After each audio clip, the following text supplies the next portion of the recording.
নমস্কাৰ বৰ্তমান আমি উপস্থিত আছো পলাশবাৰী সমষ্টিৰ অন্তৰ্গত ৰঙামাটিত যোৱাকালি এইটো অঞ্চলত হাতীয়ে উপদ্ৰৱ চলাইছিলে বনৰীয়া হাতীয়ে এইখিনিতে উল্লেখ কৰিব লাগিব যে বিগত প্ৰায় ৪-৫ বছৰ ধৰি ৰঙামাটিকে ধৰি পলাশবাৰী সমষ্টিৰ ভাগৱতীপাৰা ৰঙামাটি আদিকে ধৰি বিভিন্ন অঞ্চলত বনৰীয়া হাতীয়ে ভাবিব নোৱাৰা এটা সমস্যাৰ সৃষ্টি কৰিছে।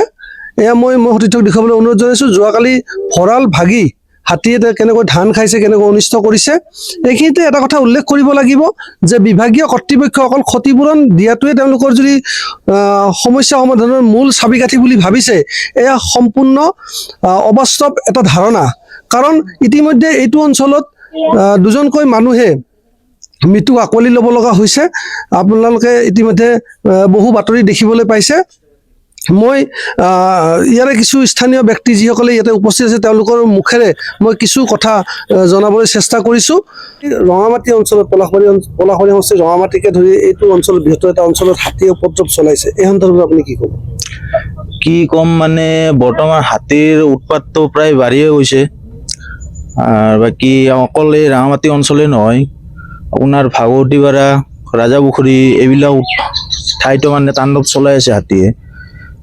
কিছু সময়ৰ কাৰণে খেদি নি চাইড কৰি থৈ দিলে নহয়, হাতীকেইটা একেবাৰে মানে যাতে আৰু নেক্সট টাইম এইখিনি জেগাত নাহে সেনেকুৱা কিবা ব্যৱস্থা কৰিব পাৰিলে ভাল হয়। কাৰণ আগতে এজন মানুহ মাৰিছে হাতীয়ে যিহেতুকে, আৰু আগন্তুক সময়ত যাতে এই পৰিস্থিতিটো নহয়।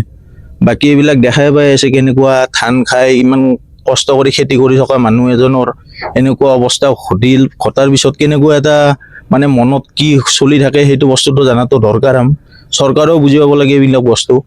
অকল তেওঁলোকে ইলেকশ্যনৰ সময়ত খালি হিতবাৰ্তি সেইবিলাকে চলি আছে, কিন্তু এই হাতী ক'ৰ পৰা ক'ত ঠাইত মানে ঘূৰি আছে, কেনেকুৱা উৎপাত চলি আছে এইবিলাক মানে চোৱা চিতা একো নাই।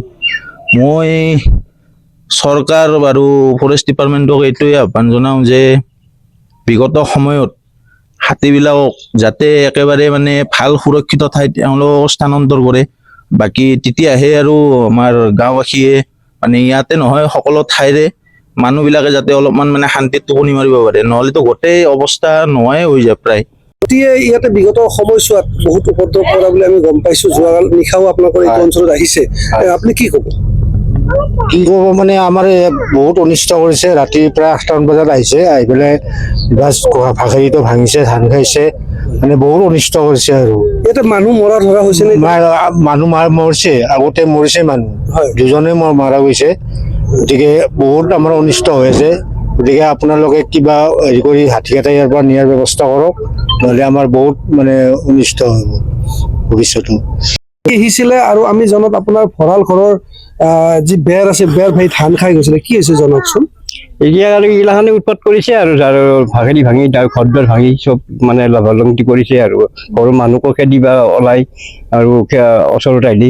কেইটা হাতী আহিছিল? 5টা আহিছিল। কেইটামান বজাত আহিছে? 8টা বজাত গধূলি। তাৰপিছত কি হৈছে? তাৰপিছত আৰু মানুহ বহুত জমা হ'ল ইয়াত। হোৱাৰ পিছত ফটকা চটকা মাৰি অলপ চাইড ল'লে, লোৱাৰ পিছত আৰু ফৰেষ্টৰ আহি পাই তেওঁলোকে আৰু খেদি আৰু অলপ দূৰলৈ লৈ গুচি গ'ল।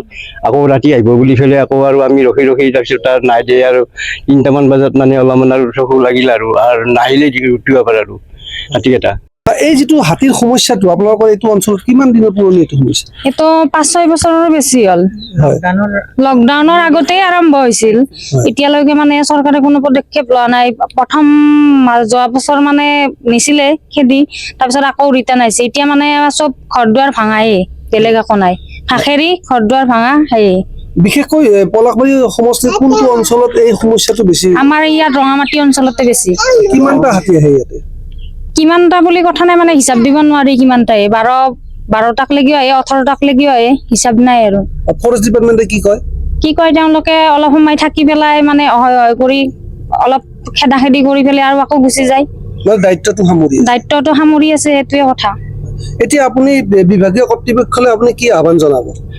আমি এইটোৱে আহ্বান জনাম যে ৰঙামাটিৰ অঞ্চলত যিখিনি মানে অনিষ্ট হৈছে সেইখিনি অলপ ক্ষতিপূৰণ দিব লাগে বা হাতীখিনি নিয়াৰ ব্যৱস্থা কৰিব লাগে। যিহেতুকে আমাৰ ঘৰত সৰু ল'ৰা ছোৱালী আছে, আমাৰ যিহেতুকে ভয়ে এতিয়া সেইখিনিয়ে। এয়া হ'ল স্থানীয় লোকসকলৰ মনৰ কথা। আমি বিভাগীয় কৰ্তৃপক্ষক লগতে প্ৰশাসনক আমি অনুৰোধ জনাইছোঁ যে হাতীৰ যি মুক্ত বিচৰণ বৰ্তমান পলাশবাৰী সমষ্টিত চলিছে বিগত 4টা বছৰ ধৰি, এইটোৰ এটা স্থায়ী সমাধান অতিকৈ প্ৰয়োজন হৈ পৰিছে। অন্যথা মানুহৰ জীৱনলৈ যি শংকা নামি আহিছে, সেই শংকাই যে এদিন বিস্ফোৰণ ঘটাব সেয়া স্বাভাৱিক কথা।